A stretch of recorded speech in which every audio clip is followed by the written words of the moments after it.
I think it's also timely, particularly since the last 2 years, we've seen, you know, not just the impact of COVID, but also the George Floyd incident, the Regis Korchinski packets incident, the Black Lives Matter movement.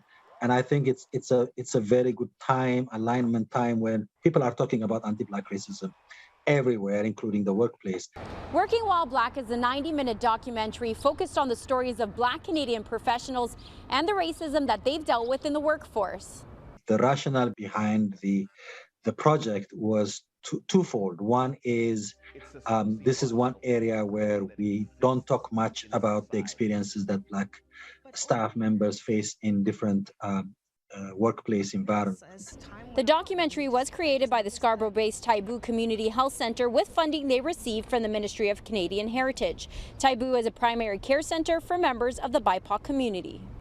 Many times we talk about, driving while Black, because it's out there, but the working while Black is not a very kind of at the forefront situation, and people experience and are impacted by anti-Black racism in the workplace, and they seem to be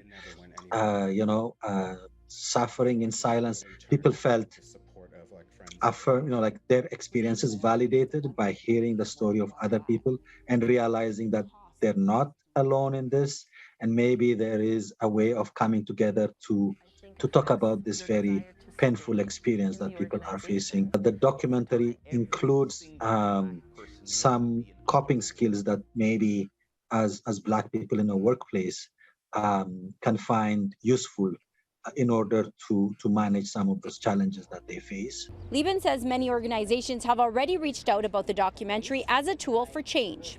Many people who are in corporations, organizations, are already asking us to bring this documentary into their workspace because they're finding it that this is a good way of starting the conversation.